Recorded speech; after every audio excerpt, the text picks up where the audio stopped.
Hey, you are watching Watch Physics. Never forget to subscribe this channel and hit the bell icon. In this video, we are explaining a very important topic of class 11th physics, which is work done by variable force.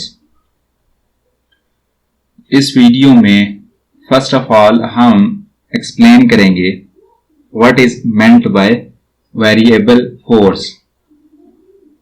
According to definition of variable force whose direction and magnitude changes. ऐसी force जब हम किसी body के ऊपर apply करें with the passage of time उस force का magnitude और डायरेक्शन चेंज हो तो इस टाइप का फोर्स को हम वेरिएबल फोर्स कंसीडर करते हैं. क्लियर. अब हम मूव करते हैं अपने मेन टॉपिक की तरफ which is work done by variable force. जब किसी बॉडी के ऊपर वेरिएबल फोर्स अप्लाई हो रही हो तो उसका ग्राफ इस टाइप का क्रिएट किया जाता है कर्व शेप में. क्लियर.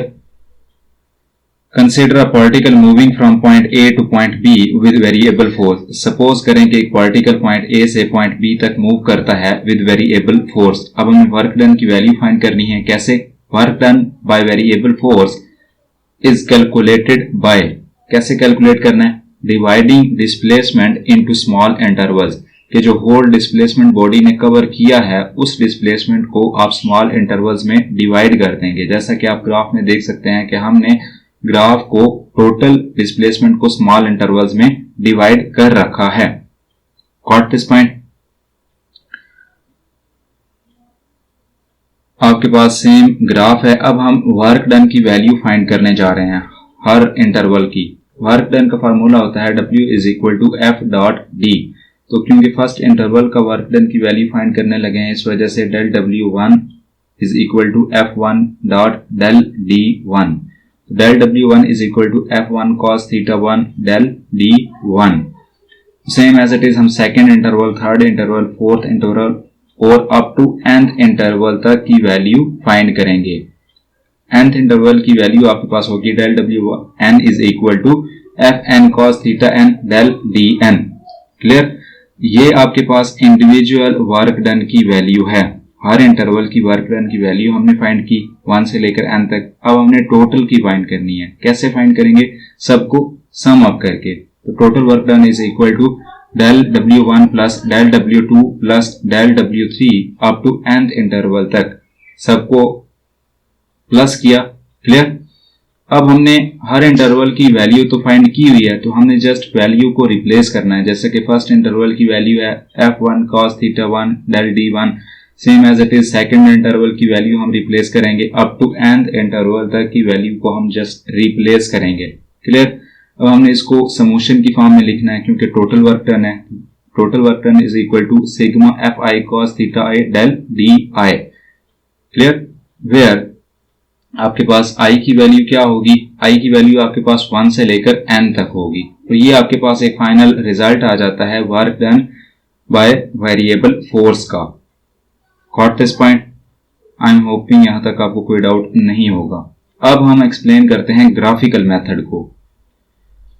कि आपके पास ग्राफ दिया जाए तो ग्राफ की हेल्प से आप कैसे फाइंड करेंगे?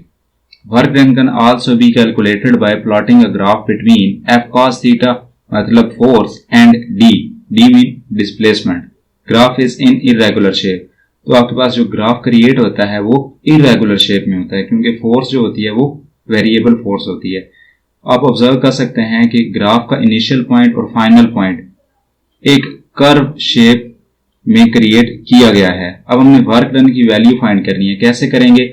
इस कर्व के नीचे का एरिया फाइंड करेंगे. वो एरिया हम कैसे फाइंड करेंगे उस चीज को एक्सप्लेन करते हैं. To find area under the curve we divide into large number of vertical strips. Clear. आपके पास ग्राफ है. कर्व पाथ के नीचे का जो एरिया है उसको हमने स्मॉल इंटरवल्स में डिवाइड कर देना है स्ट्रिप्स की फॉर्म में. Each strip is a rectangle और हर स्ट्रिप एक रेक्टेंगल शेप क्रिएट करती है. जैसा कि आप ऑब्जर्व कर सकते हैं कि फर्स्ट इंटरवल जिसको मैंने डेल D1 से रिप्रेजेंट किया है वो पूरा इंटरवल एक रेक्टेंगल शेप क्रिएट करता है. इस तरह nth इंटरवल तक हर स्ट्रिप रेक्टेंगल ही होगी। रेक्टेंगल का एरिया हम कैसे फाइंड करते हैं? Area of rectangle is equal to length multiply by breadth या विड्थ। तो एरिया ऑफ रेक्टेंगल होगा एफ कॉस थीटा साथ डिस्प्लेसमेंट की value del d. Clear? Work done by variable force is equal to area under the curve. यहां से हमें क्या पता चला कि आपके पास ग्राफ में जो कर्व शेप है उसके नीचे का एरिया ही हम फाइंड करेंगे और वही वैल्यू वर्क डन के इक्वल होगी। क्लियर?